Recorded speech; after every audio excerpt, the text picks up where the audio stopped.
The school was set on fire in 1913. The Klansmen were very present in Texas during that particular time. Quakertown rallies after a devastating fire at the Frederick Douglass School, but an even bigger challenge looms. Part 2 of Quakertown, a Juneteenth labor and migration story, is next on A Third of Your Life. You spend a third of your life at work. We're all about making it better. This is the Rutgers School of Management and Labor Relations podcast. Hundreds of Black Americans migrated to Quakertown, Texas in the late 1800s to enroll their children in the venerable Frederick Douglass School. But in 1913, the building went up in flames, signaling the growing racism that soon threatened the entire community. Welcome to A Third of Your Life. I'm Steve Flamish, and our guest host is Danielle Phillips-Cunningham, an associate professor in the Rutgers School of Management and Labor Relations. Danielle is studying the history of Quakertown, and her guests are working to preserve that history, Alma Clark and Dianne Randolph. Now, on A Third of Your Life, Danielle Phillips-Cunningham. Quakertown was a socially vibrant and economically prosperous community established by formerly enslaved Black Americans in Denton, Texas in the late 1800s. And then one day, the school that was really at the center of the town was set on fire, and organizations came together to deal with that catastrophic event. So I guess I'll begin first with Ms. Clark. Can you share with us what happened that morning when parents were sending their children to the Frederick Douglass School? The school was set on fire in 1913. The Klansmen were very present in Texas during that particular time. And they seem to think that the Klansmen done it. They're not sure, but it's rumored that they did because there would be no other way. Therefore, one of the lodges in the St. James AME Church opened their buildings up that the children were still able to attend school and stay there until they were able to go to the new school that they later named it the Fred Moore School, after Fred Moore, who was a leading principal and teacher at the school. Was anyone injured in the fire? No. Thank goodness. But we know what the intent was, right? Because it was set on fire at the same time that parents were sending their children to the school. Ms. Randolph, did you want to add to anything about the fire?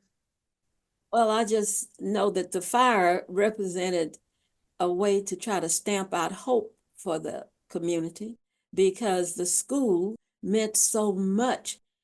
It had to have had a devastating effect on those young people as they looked at that, and their parents as they tried to think of where they would go and what they would do. And once again, you had the church and those community organizations which stepped in to assist and help. And I just want to interject with this interesting story. During the grant project, the team organized a panel discussion at Texas Women's University about the history of Quakertown, and Ms. Randolph and Ms. Clark were two of the panelists who were part of that discussion. And so just to give you a sense of how almost radical it is to talk about Quakertown's history, even in Denton today, is that during our program, someone set off a fire alarm. And so there was this threat of a fire that was supposed to happen during our actual panel discussion.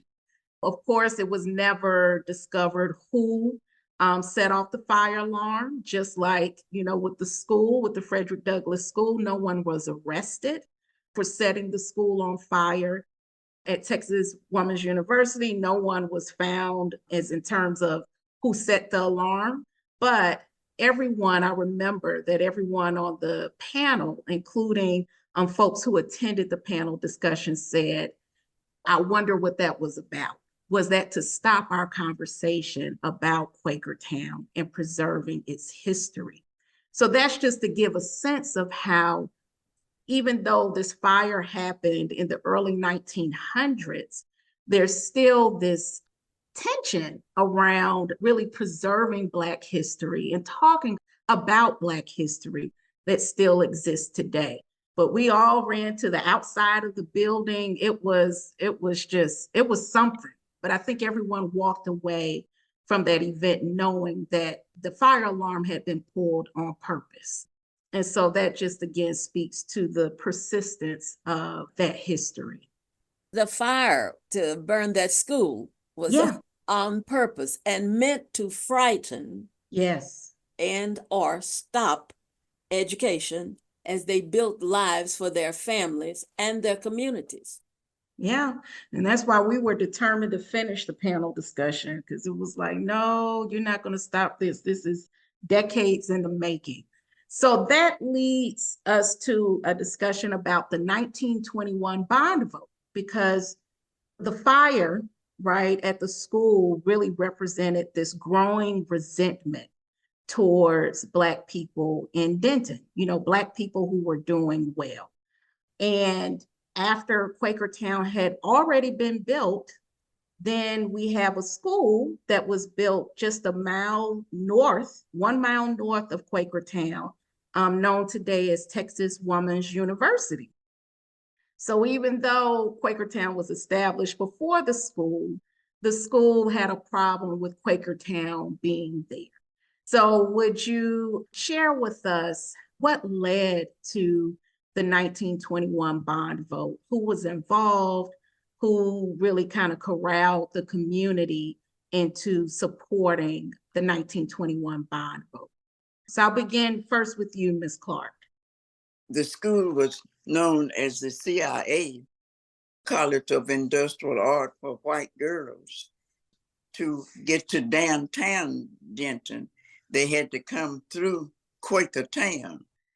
And the president at that time, along with some of the leading citizens of Denton, felt like it would be dangerous for those white girls to come through this community. And they wanted to move Quakertown out. They came up with the thought that, well, Dallas and Fort Worth had a park, but Denton didn't have a park.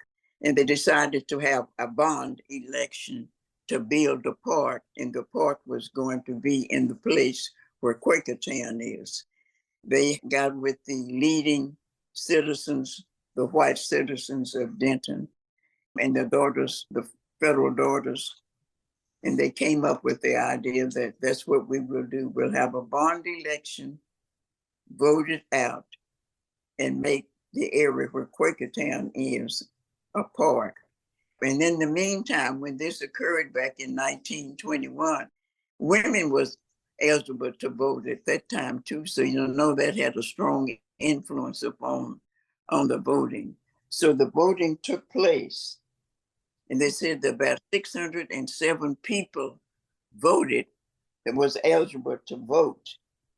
And there was about 240 that was against it, but the vote was carried.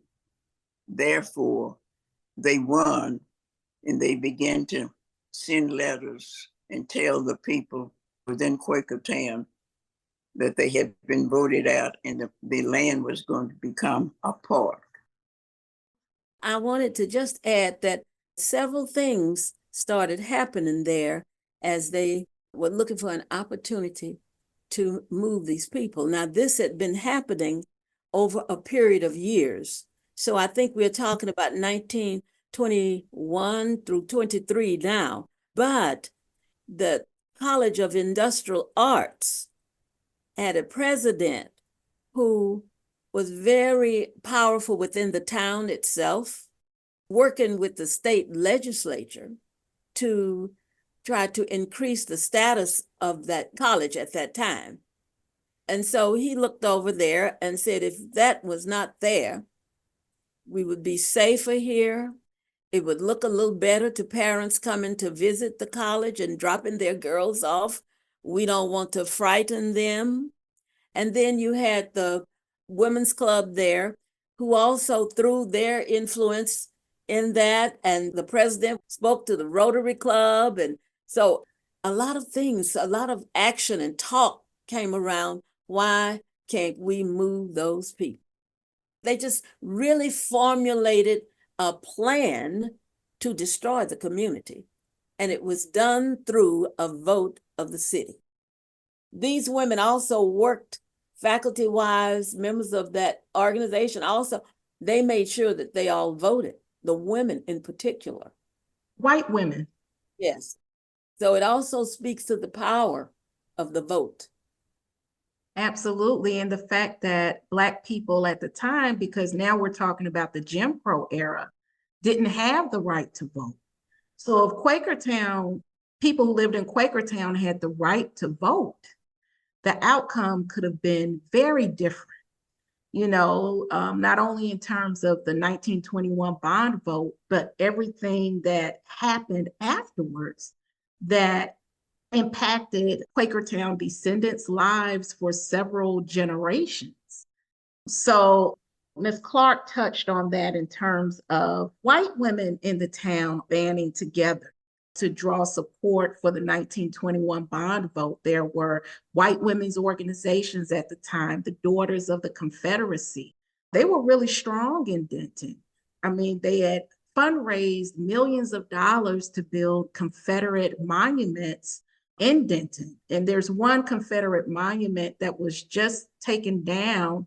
When was that? That happened right after the George Floyd protests. I think that was back in 2021 or 2020, somewhere in there. But there had been a Confederate soldier statue in downtown Denton up until that time. So the women's organizations were very strong at that time. As you mentioned, Ms. Randolph, the Rotary Club, which was a business organization, and I think really spoke to the economic resentment that some white people in the town had towards people of Quakertown for their economic prosperity. Danielle, they wanted to actually use those people's land for a park. Yeah. If we make a park there and move these people. So we have beautification, allegedly, or citizens' rights. Mm-hmm. Yeah. And I also wanted to highlight something Ms. Clark mentioned earlier about the importance of the CIA, or the College of Industrial Arts, known today as Texas Women's University. At the time, it was a school specifically for white girls. And so part of how they gathered support to demolish Quakertown was to spread this rumor that Black men in Quakertown posed a threat to the white girls of the school, that Black men would rape the white girls of the school who would walk through Quakertown to get to downtown. And this is coming up during the time of the movie Birth of a Nation, which was very instrumental in spreading these misconceptions and lies about Black men at the time, that they would endanger white women and girls. And the president of the college hosted a screening of the Birth of a Nation on campus around the time that he was circulating the rumor about Black men in Quakertown. And as you all mentioned, some people of Quakertown worked at the college. They weren't too dangerous to work as janitors and as cooks at the university, but they were too dangerous to live and to have their own homes and their own land and their own organizations near the university. It looks like you want to add something, Ms. Randolph.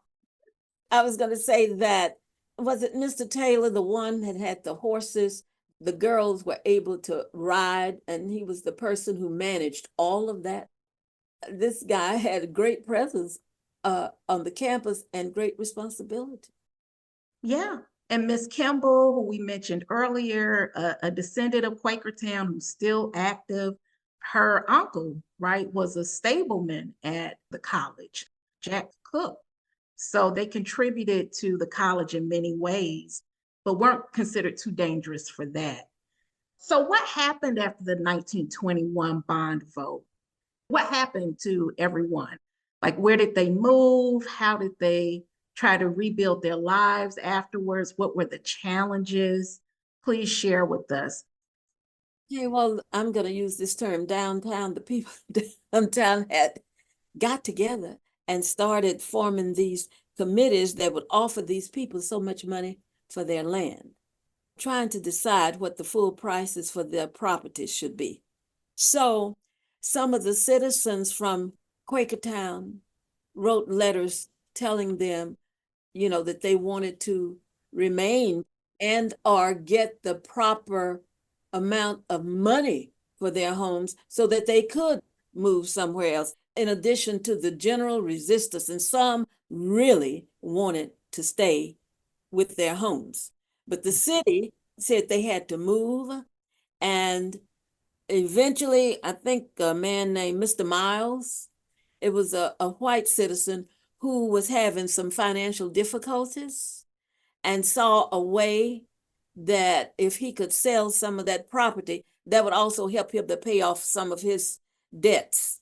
And so he offered that as a place that they could buy land from him and move over there. There was another family, I think it was the Maddox family. Yeah, Henry Maddox. There was Peach Orchard Hill. He had already bought some land there and had a place for 3 extra homes in addition to his own. But he was also threatened and was so informed that was not a place that they could move. So what we see is it became a project not just to remove people from their little neighborhood, but from white neighborhoods. So where were they to go? And this is where the heart-rending story to me, and for many people, like they made those people move. The way they did it and how quickly they were able to bring this into fruition. I think it was over a period of a couple of years. They absolutely were able to force these people out of their little community. Yeah. And part of the reason why I think it took a couple of years was due to the resilience and the resistance of Black people of Quakertown. So Dr. Moten, and I think Ms. Kimball's uncle, who we mentioned earlier, Jack Cook, were involved in creating a committee among Quakertown townspeople and saying, hey, let's try to negotiate with the city, because the city was offering prices for their homes and businesses that were way below the market price. So when we talk about the loss of generational wealth, a lot of that happened even within that particular transaction, because they never ever got the money that was equal to the value of their homes, their land, and their businesses. So we see that happening too. Ms. Clark, would you like to add anything about what happened to people after the 1921 bond vote and where they went and what they did to deal with this fallout? Most of them left. Only a few of them stayed. Some of them went back to their home states, Kentucky, the Carolinas, Virginia. And the few that stayed, it was very devastating to the people, especially to my husband and his family. At that time, he was a young man of about 21, 23 years old. He knew the value of money, and they not only did he have property there, but his mother and his stepfather had property, and they did not give them a fair price for their property. And speaking about Mr. Miles, his family and some of the others moved over to what we call Solomon Hill. But Solomon Hill was a farmland, and they began to purchase land from this Mr. Miles, which was the white man. My husband said that late one evening, just about dusk, he called the man, Old Man Miles, and his brother and a cousin. They was out clearing this farmland, and the Klansmen came and rode up on their horses. Mr. Miles, to get behind the law, of course, by this being farmland, they had encountered all kinds. They had their guns to get your guns and don't shoot unless I tell you to shoot. The Klansmen rode up and they just rode around and they left. So that was his first encounter with the Klansmen. Afterwards, his second encounter was that one of the churches, what they call St. Andrew's Church of God in Christ, wanted to establish a church. And they had a pastor there by the name of Bishop Haynes. And at this time, my husband, being a young man as he was, had a car. Didn't too many blacks have a car in the early 20s. Asked him to take his car to bring some folks back in order to help him establish the church. And they were meeting in a tent over on Cook Street. And the Klansmen came again and egged them with their horses. When you was talking about Mr. Hill, this is a black man, he and some of the other citizens of Quakertown challenged the city, how they treated them and the amount of money that they were going to give them for their property. It was very devastating to my husband. And he would talk so much about Quakertown till I felt like that I was a resident of Quakertown. You know, the Hills, this little group that went and tried to talk, work something out, were apparently threatened in such a way that they basically had to drop it. Some of these families Ms. Clark mentioned earlier did leave Denton. Dr. Moulton was one of the people I think who left fairly early from Denton. And he went back to Indianapolis, Indiana, where he later became head of the Association of Black Physicians in the state of Indiana. The Reverend Ayers, who was the minister at St. Emmanuel's, had to flee at night under darkness and had to leave his family. Connected with him later. The Burrs, I think this is the very business-like woman with the family. They relocated, is the word that they often use, to California. John Neal went to Parson, Kansas, which was a railroad town, thinking that they would be able to find somewhere that they could have work and survive there off the railroad. The Crawfords had the funeral parlor in the neighborhood, and the grocery store moved to Kansas also.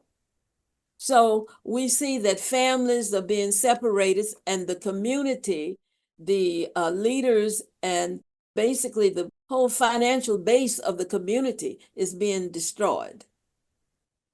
The Maddocks and the Skinners stayed. The Maddocks were an old couple, but they did stay and relocated, and the Skinners too. So in a part of Southeast Denton, we do have two streets that's named from the Maddocks, and the Skinners too. They happen to stay. And I think in terms of the people who stayed, even though, as you mentioned earlier, Ms. Clark, they continued to deal with racial violence at the hands of the KKK, I think that speaks to the resilience of the people who migrated to Southeast Denton, because it wasn't easy to stay. So to insist on staying in a city where white townspeople really wanted Black people out of Denton, period. And so moving people to Southeast Denton in a flood zone, as Ms. Randolph mentioned earlier, was a way of just getting rid of Black people. And I want to highlight something that was also important about what both of you mentioned in terms of the specific people who left Denton, such as Angelina Burr, who was a midwife. And if we think about the lack of healthcare resources for women in rural towns, period, during this time, but especially dire for Black women during the Jim Crow era. We talk about maternal mortality and all these other healthcare crises that impact Black women today. And a lot of those challenges have roots in the Jim Crow era. So to have someone who worked as a midwife was really important for Black people in Quakertown. And Dr. Moten, I remember when I first interviewed Ms. Clark about Quakertown, and she said, I'll never forget this, she said, having a doctor in a Black town was something. Yes. Was something that was just so important during the Jim Crow era. There were only like a handful of Black doctors in the country, period. And Dr. Moten had to leave Texas to get his medical degree because he couldn't get it in Texas. So he really wanted to come home and work as a doctor, you know, in a place that he could call home. And he left. So we see these medical services that were vital to Black people's health and survival leave as well with the economic resources. Also during this time, there was a lack of city services in Southeast Denton. And Ms. Clark, I want to draw you in here too, because you are co-founder of a very important women's group that organized to change the situation in Southeast Denton. So could you tell us what life was like before the group got together and what you all did and what happened after? I came to Denton in 1962, and I was astonished that when I came here, there was no streets in Southeast Denton paved, and they had no city services. Even though they were paying taxes, these services was not provided for them. At nighttime, what few lights, city lights we had, you would go and switch the light on the pole just like you put a light on in your home. When it would rain to the extent that you weren't able to walk, and especially if you would put what we call our Sunday shoes on, and we had to walk to church. We'd have to have what we call galoshes in order to get there. In the spring of 63, it was a very rainy spring.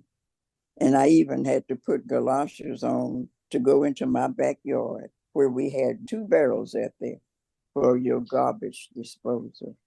And I couldn't understand why that the city of Denton, Southeast Denton, all these people, all this time paying city taxes and had no city services.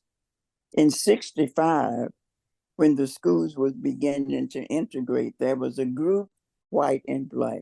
We called the organization the Denton Christian Women, a racial fellowship group.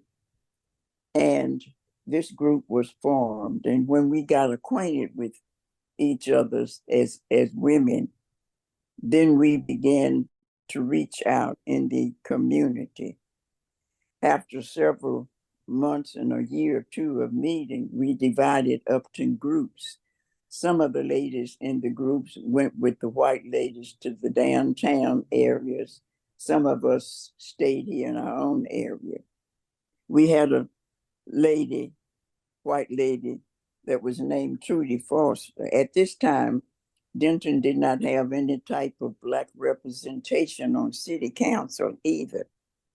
We wanted the street paved.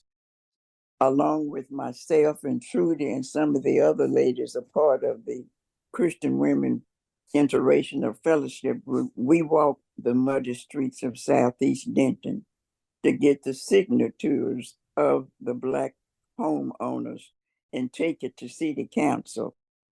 Trudy was very instrumental in dealing with the city council, very outspoken and had a very strong voice. And therefore, we were able to get the city to start providing city services for the residents of Southeast Denton. Then some of the ladies went to say that we wanted our ladies and our people not only to work downtown in the stores, maybe as seamstress or just to clean up, but make them sales clerks. So that was brought about. Even the businesses too. there was a great deal of help that was able to have the transition of the integrating of our school, plus the hiring of qualified Black men and women, give them some white collar jobs. Yeah, that is so important. And I just want to highlight, and you said this twice, but I think it's so important to highlight even a third time, that Black people were paying city taxes, but were not getting city services, paying taxes out of their wages, right, for city services that they did not get for over 40 years, right? We're talking about 1921 to the 1960s. That's a long time to live without paved roads. You're working hard every day. You have to walk these muddy streets. There's no infrastructure in terms of garbage disposal, no street lights. That's huge. So I see you want to say something too, Ms. Randolph. That, by the way, the streets being unpaved, that went on in Black neighborhoods and maybe more in Texas for many neighborhoods than meets the eye. I remember those neighborhoods as a young girl. And of course, being in only Black neighborhoods at that time, I would know a lot about some of those streets. At first, that group was known as the Interracial Fellowship Group. Later, years later, Christian got into that name, and I do need to make that distinguishing aspect of that name. Now it's known as the Denton Christian Women's Association or whatever. But I remember that group from the other side because I was a student at TWU attending the Presbyterian church right down from the college, in which a number of those people, including Trudy Foster, Eugene Brock, that whole crew, were in that church. And I helped Ann Barnett with babysitting her children. So I heard about it 3 times a week as a graduate student whenever I went over there to help while she went to teach organ. I stayed at her house studying my music. That aspect of a lack of services was prevalent throughout the Black community, and I think economically it's a big deal. And so I think the movement forcing people to move, destroying the neighborhood, took away a source of help for the survival with each other. In other words, the institutions which would be there. So the school was eventually moved. That's one thing. And some of the churches. But those lodges, which were great institutions for benevolence, providing within the community, never got back on its feet like that again. Never. Did you want to elaborate, Ms. Clark? Because I know some people tried to restart their businesses in Southeast Denton, but they didn't last as long. I remember us having some conversation about that. Did you want to add to how, some things just didn't survive? Most of them didn't survive. For a while, we did have an area, but as the older folks began to die out and didn't want to deal with the rules and regulations and the laws that the city had provided, we have no really businesses in the city of Denton as today Black business. We have a few barbershops and maybe a beauty shop, but that's all. When I came here in 62, there was an area of Denton that it was a very vibrant community, but no longer. And for some cause or another, it has not been able to rejuvenate itself again. Mm-hmm. Mm-hmm. So I want to get now to how both of you have been leading important efforts to preserve Quakertown's history and to address some of these persistent issues in terms of inequalities that you both mentioned. And before it gets lost, I also want to mention that Alma Clark, along with Betty Kimball and other founding members of the Interracial Fellowship Group, are now featured in a mural in Denton. When was the mural painted, Ms. Clark? Was that 2019, 2020, somewhere in there. I think it's relatively recent. The mural that's in Southeast Denton, that was done in, I believe, in 2000, and it was at one part of the town. And then they relocated into Southeast Denton at what we call, one of the businesses called Morrison Mills, and it's under the underpath there, the railroad underpath. But I believe the one you're referring to is the Christian Women's Group, and it's on Industrial Street between a restaurant called Hooch's and an apartment complex there. That's where you will find a lot of us. And this was opened up in 2022, I believe, or 23. Both are beautiful murals. And for any listeners who might find themselves in the Dallas-Fort Worth area, take a stop and look at the murals. They're very powerful and moving. But yeah, so could you please share with us more, for example, Ms. Randolph, about what you've been doing with the Quakertown Memorial Committee at Texas Woman's University? And Ms. Clark has been busy all over the city and the area preserving Quakertown's history as well. So yeah, I'd like to begin with you, Ms. Randolph, about what TWU is doing to address this history. For the last, I guess it's been a good 6 years that TWU has addressed this and acknowledged its role based on what some of the first things that this particular committee did, in which I'm on. And one of the first things was the acknowledgement of this. Another one was some of the things that we could do immediately.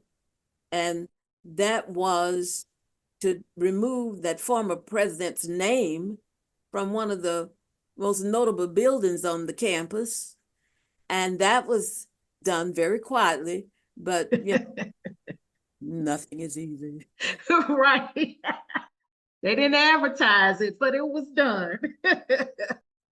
I'm happy that they had a president who really listened.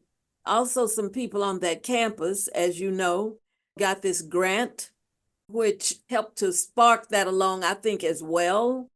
But this particular committee eventually came up with the concept of a place on that campus that those people could be commemorated, that something would be done in their honor that would be a teaching memorial as well. That has started being built there. It's an amphitheater with many paths which lead into it and away from it, which represents that journey. The technical aspect of it has not been done yet. I know that because it's supposed to be where you can walk up and press that place, or you hold your phone up against it and you get the whole history of what happened there. So the names of those people will be there. Mm-hmm. The things which represent that community, every street, there would be a map in the very center of this amphitheater. Now the amphitheater has been built. I've seen it and I've touched it. We met with engineers, designers, architects, the whole level of all that's involved. So it would be millions of dollars. And because this is a state university, unless somebody is going to step in and donate several million, this has taken time to bring this into fruition. I was hoping that we would see this finished by 23, but I would certainly think within the next couple of years, we'll see exactly how that's going to shape up. And it's very exciting. The campus has to be made ready for that because you needed those landscaping engineers to control the water over there. You need electric. You need so many things that have to work in that part of the campus. In addition to buildings which are being built along that. And as far as I can tell, it's going to be a major entrance into this campus to pass this amphitheater. Absolutely, absolutely. And the other wonderful thing about platforms like a podcast is you never know who might be listening and wants to contribute to the memorial. So Yeah, that is definitely exciting, especially because, as I mentioned earlier, when I first started teaching at Texas Women's University, it was taboo to talk about Quakertown. Yes. So the idea of just the very idea of a memorial is huge. The young people on that campus are hungry for it. And from that grant, it's like a hunger to know more.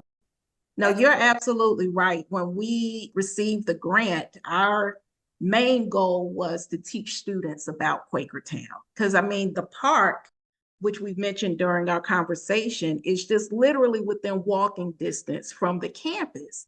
And once we started teaching the history across academic disciplines in sociology, chemistry, computer science, English, women's and gender studies, and there's no African American studies program.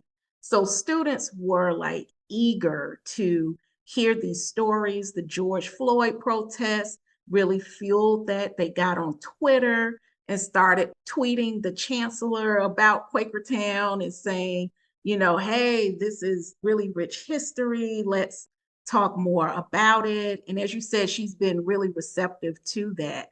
And then there also was a town hall meeting and students performed. So it really has gotten a second life in the city. Ms. Clark, I want to draw you in here as we conclude. Could you tell us about your efforts in the city and what you've been doing to preserve the history of Quakertown? Denton has what they call a historical park, and they're putting more buildings in there.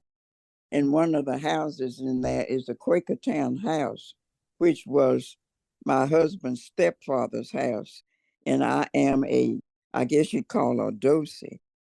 When they have a lot of schools that come from in this area, I'm often one of the people. North Texas have a class that they call Ollie. And sometime I go with another lady by the name of Karen Blucher, and we go and talk to the people about Quakertown. All right. I just want to thank you all. Thank you so much, Ms. Randolph and Ms. Clark, for taking time out of your very busy schedules to share with us your preservation efforts, your thoughts, your perspectives, your knowledge about Quakertown, and the richness of what we call in academia publicly engaged scholarship. YouTube definitely modeled that. And so your community work and the fire that remains in you to preserve histories like this is what will keep Black labor history and Black history in general alive for many centuries to come as you preserve it in these alternative spaces, such as museums, this podcast, and memorials. So thank you so very much. I appreciate it. Thank you for having us. Thanks for listening to A Third of Your Life, the Rutgers School of Management and Labor Relations podcast. For more information on our academic programs, faculty, and research, visit smlr.rutgers.edu.